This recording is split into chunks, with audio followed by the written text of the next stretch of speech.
Hi friends, ഇന്ന് ഞാനിവിടെ ഉണ്ടാക്കാൻ പോകുന്നത് എല്ലാവർക്കും അറിയാവുന്നതും ഏറ്റവും പെട്ടെന്ന് ഉണ്ടാക്കിയെടുക്കാൻ പറ്റുന്നതുമായ ഒരു റെസിപ്പിയാണ്. വേറൊന്നുമല്ല, നമ്മുടെ മുട്ട പൊരിച്ചതാണ്. പക്ഷേ സാധാരണയായിട്ട് നമ്മൾ തേങ്ങയൊക്കെ എടുത്ത് ചിരകിയൊക്കെ ഇട്ടാണല്ലോ. അപ്പോൾ ഇന്ന് അതൊന്നുമില്ല, അല്ലാതെ വളരെ 2-3 ഇൻഗ്രീഡിയൻസ് വെച്ച് തന്നെ പെട്ടെന്ന് നമുക്ക് ഇത് ഉണ്ടാക്കിയെടുക്കാം. എന്നിട്ട് അത്യാവശ്യം നമുക്ക് പെട്ടെന്ന് സ്കൂളിൽ കൊടുത്തു വിടാനൊക്കെ ഉപയോഗിക്കാം. ഇതിനായിട്ട് ഞാൻ 3 മുട്ടയാണ് എടുത്തിട്ടുള്ളത്. പിന്നെ ഉള്ളി ചെറുതായിട്ട് അരിയണം, കുറച്ച് കുരുമുളക് പൊടി, ഒരു 2 നുള്ള് ഗരം മസാല, ഒരു 2 പച്ചമുളക്. ഒരു ബൗളിലേക്ക് 3 മുട്ട പൊട്ടിച്ചൊഴിക്കുക.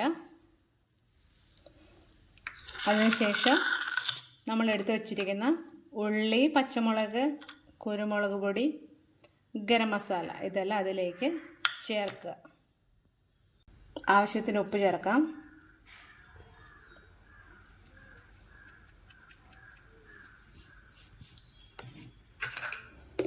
ഇനി നന്നായിട്ടൊന്ന് മിക്സ് ചെയ്യുക.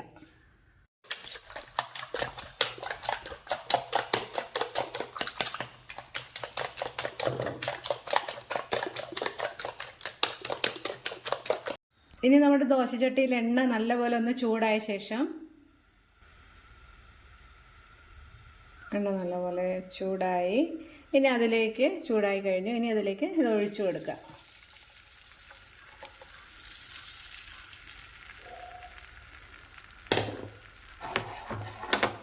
ഒന്ന് കറക്കി കൊടുത്താൽ മതി, അന്നേരത്തേക്ക് അതെല്ലായിടത്തും ഒന്ന് പറ്റും.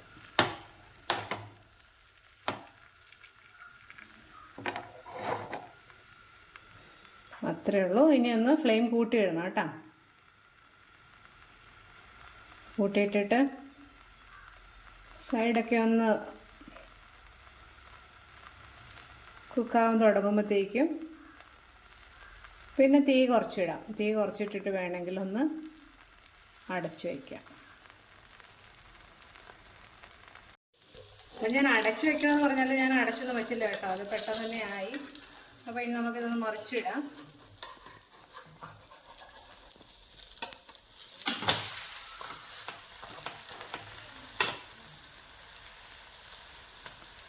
അപ്പോൾ ഈ മുട്ട പൊരിച്ചതിന് അത് പെട്ടെന്നാക്കാൻ പറ്റും. നിങ്ങൾക്ക് അറിയില്ല, നിങ്ങൾക്ക് എല്ലാവർക്കും അറിയാം, എനിക്കറിയാം, നിങ്ങൾക്ക് അറിയാമെന്ന്.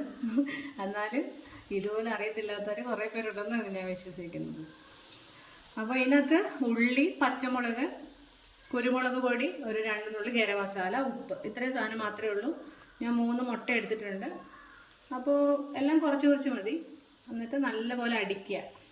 അടിച്ചിട്ട് ഒരു ദോശയുടെ പാനിനകത്തേക്കിട്ട് ആദ്യം കുറച്ച് തീ കൂട്ടിയിട്ട് പിന്നെ കുറച്ചിട്ട് ഒരു 2 മിനിറ്റ് മതി. അന്നേരത്തേക്ക് ഇതിങ്ങനെ ആയി കിട്ടി, നല്ലപോലെ മൊരിഞ്ഞ് കിട്ടി. തിരിച്ചിട്ടു, ഒന്ന് തീ കൂട്ടി കൊടുത്തു, കുറച്ചിട്ടു. ഇതാ ഇപ്പോഴത്തേക്ക് നമ്മുടെ തേങ്ങയൊന്നും ഇടാതെ പെട്ടെന്നൊരു മുട്ട പൊരിച്ചത് സ്കൂളിലൊക്കെ കൊടുത്തു വിടാനായിട്ട് റെഡി ആയിരിക്കുകയാണ്. ഇത് നല്ല ടേസ്റ്റാണ്, ഞങ്ങൾക്ക് എല്ലാവർക്കും ഇഷ്ടപ്പെടും. ഇതൊന്ന് കട്ടാക്കി നമുക്ക് സെർവ് ചെയ്യാം. അപ്പോൾ എല്ലാവരും ട്രൈ ചെയ്ത് നോക്കണം കേട്ടോ.